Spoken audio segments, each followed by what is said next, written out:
Notice नहीं, कुछ मकान तोड़े गए थे ना यहाँ, कुछ मकान तोड़े गए थे। आपने ये बोला पर कोई प्रूफ नहीं दिया गया था। क्यों नहीं लगाया? पुलिस आई, कुछ नोटिस नहीं लगाया, कुछ नोटिस नहीं लगाया, आया गरीब इंसान को घर से निकाला, बाल पकड़े। यहाँ की फरीदाबाद की पुलिस ने यहाँ की लेडीजों को, हर एक इंसान पे, बूढ़े पे, बुढ़े पे, बच्चों पे लठ मार मार के उन्हें घर से निकाला। 2016 की जो आप बात कर रहे हैं, आप ये कह रहे प्रशासन ने यहाँ पे पहले भी तोड़फोड़ की है। अरे तोड़फोड़ होने के बाद जब दोबारा घर बनी तब क्या प्रशासन सो रही थी उस टाइम पे? और जब पैसे ले लेके बनवाया, और जब यहाँ के फरीदाबाद पुलिस, यहाँ के फरीदाबाद के नेता, जब यहाँ के नगर निगम के लोग पैसे लेके जा रहे थे, जो पैसा ले लेके जा रहे थे, तो उस टाइम पे क्यों इसको आगे बढ़ देते? आप उसी टाइम पे तोड़वा देते, गरीब इंसान अपना इतना पैसा नहीं लगाता। यहाँ पे जन सुविधाओं के तौर पे क्या क्या है? जन सुविधा के सोर्स में यहाँ पे कुछ भी नहीं है।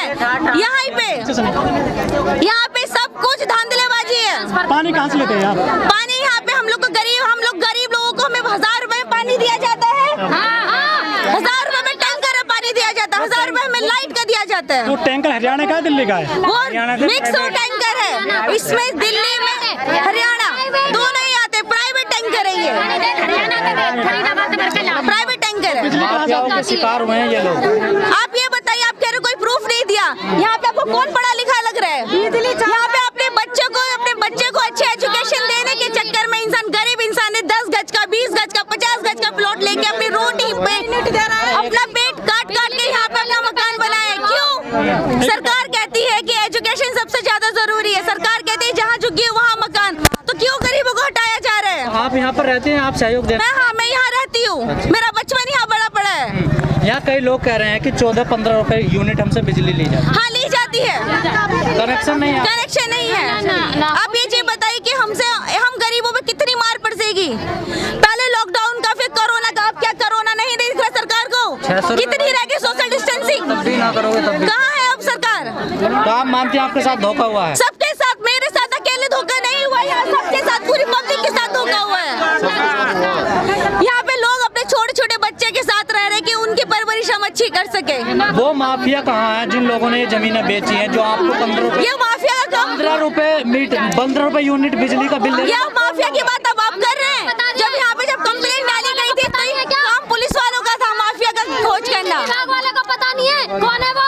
हम लोगों ने मिलकर एक करके बात करें। बिजली विभाग वालों से दिल्ली की लाइट हो या हरियाणा की लाइट हो, दिल्ली की लाइट, सरकार को यहाँ पे तभी याद आती है कि यहाँ जनता है, जिस टाइम पे उनको वोट लेना होता है। बिजली विभाग में सरकार को सिर्फ तभी याद आता है, सरकार को यहाँ तभी याद आती है कि यहाँ पे भेड़ बकरी नहीं है, इंसान रहते हैं। जिस टाइम उनकी वोटिंग लिस्ट के लिए जब उनको वोट चाहिए होता है, यही बात है ना? जब उनको वोट चाहिए होता है तब वो यहाँ पे लाइट भी देते हैं, सिर्फ 5 दिन के लिए, 10 दिन के लिए, बिजली भी देते हैं 5 दिन के लिए, 10 दिन के लिए। उसके बाद जैसे ही वोट मिलते हैं सब कुछ हट जाता है। अच्छा मैम, यहाँ पे जो आधार कार्ड वगैरह है, लोगों के वोट पहचान पत्र हैं? सब कुछ हरियाणा का है, हरियाणा का है, हरियाणा का है। हरियाणा का है। जो MP MLA वो आते हैं। ये देखिए, देखो, ये देखो कैमरे में, ये देखिए, इधर दिखाओ, इधर भी दिखाओ, फोटो भी दिखाओ, नाम वाम सब दिखाओ, सीधा दिखाओ, सीधा सीधा है। इधर से भी दिखाओ, इधर से। एड्रेस इधर है।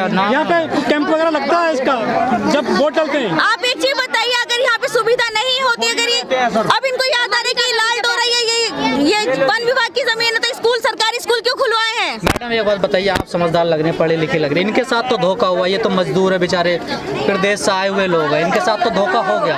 अब क्या होना चाहिए?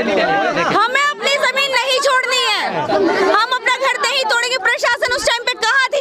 जमीन कट रही थी, बस रहे थे लोग। तो प्रशासन तो मिला हुआ, माफिया अधिकारी सब मिले हुए हैं।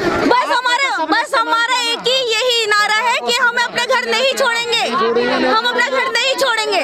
दूसरा नारा चाहिए आपको, लगाओ, रिकॉर्ड करो। हम अपना घर नहीं छोड़ेंगे, हम अपना घर नहीं छोड़ेंगे, हमें अपना घर चाहिए। घर छोड़ना नहीं चाहता, छोड़ेंगे।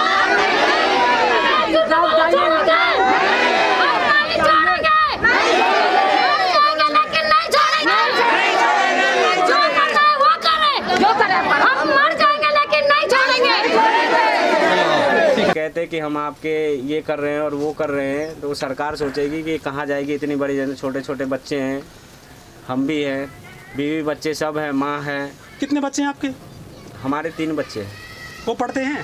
जी पढ़ते हैं। वो यहाँ पढ़ते हैं कॉलोनी में, कहीं दूर जाते हैं? यही कॉलोनी में पढ़ते, चर्च वाला स्कूल था, इसी में पढ़ रहा था। इस कॉलोनी में कोई सरकारी स्कूल है या प्राइवेट है सारे? यहाँ पे सरकारी तो नहीं है, दूर में है। अच्छा, हाँ लेकिन है एक।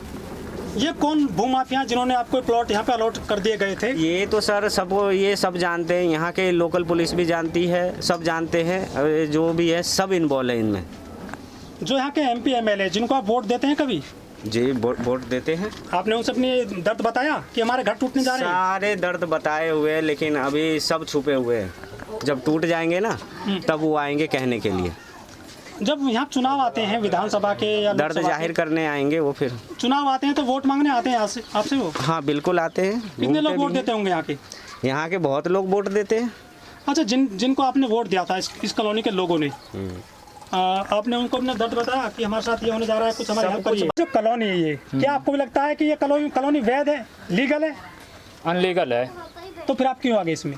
हम इसलिए आ गए देखने से, आपको देखे, इनको देखे, इस तरह से देख के आए। संगम विहार दिल्ली के अंदर संगम विहार, वो भी अरावली पहाड़ी क्षेत्र में बसा हुआ है, वो भी अनलीगल था। वो वहाँ भी लोग तो रह रहे हैं ना। किसी की हिम्मत, कोई भी सरकार की किसी भी नेता की इतनी वो नहीं हुआ जो उसे भी उजाड़ देता। यही देख के हौसला बढ़ता गया, लोगों ने आगे। और दूसरे में ये भी जिससे हमने लिया था उसने ये बोला था कि अभी कोई प्रूफ नहीं है, बाद में आपको अभी कोई प्रूफ नहीं है, बाद में आपको रजिस्ट्री दे दी जाएगी। अच्छा ये बताइए पवन कुमार जी, कोई सामान लेते हैं आप बाजार से? हाँ जी। उसका बाकायदा बिल लेते हैं, GST वगैरह लगता है। जमीन लेते हैं तो बैनामा होता है, रजिस्ट्री स्टाम्प लगता है। क्या आपको नहीं लगता था कि हम जो काम कर रहे हैं फ्रॉड है, ये अवैध है, ये इलीगल है? हमने कोई फ्रॉड तो किए नहीं है, लेकिन हमारे साथ फ्रॉडगिरी, धोखा हुआ तो हुआ। मतलब आपकी मेहनत की कमाई जो है डकार ली बस। जो भूमाफिया है कौन है, कहाँ के हैं वो लोग? वो सब यही आसपास के ही हैं, इसी हरियाणा का ही है। कोई ये तो है नहीं कि हम बिहार के हैं। उनका नाम बताने से क्यों डरते हो? आखिर क्यों डर लगता है? क्या धमकी देते हैं क्या आप लोगों को? आप हाँ, डर लगेगा, हमें ही नहीं सबको डर लगता है। क्योंकि जब यहाँ पे न तो उस टाइम आप आओगे ना प्रशासन पुलिस वाले आएंगे उस टाइम, ठीक है ना? तो अब तो वो भी नहीं आ रहे ना, वो भी नहीं आ रहे, बस तोड़ने आ रहे हैं ना। साथ धोखा क्या है? हाँ वो भी तो भाग गया यहाँ से छोड़ के, वो भी अब भाग गए तो। अच्छा पवन कुमार जी बताओ, यहाँ पे जो कॉलोनी है मोस्टली किस धर्म के लोग हैं, किस समुदाय के लोग हैं? ज्यादातर सभी धर्म के लोग हैं। धार्मिक स्थल हैं यहाँ पर? हिंदू, मुस्लिम, क्रिश्चियन सभी है, सभी लोग। कोई पंजाबी, बंगाली। यहाँ पे कोई ऐसे कोई सामाजिक कार्यकर्ता कभी अभी आया कोई जो आपकी हेल्प कर सके? अभी तक तो नहीं आया है कोई।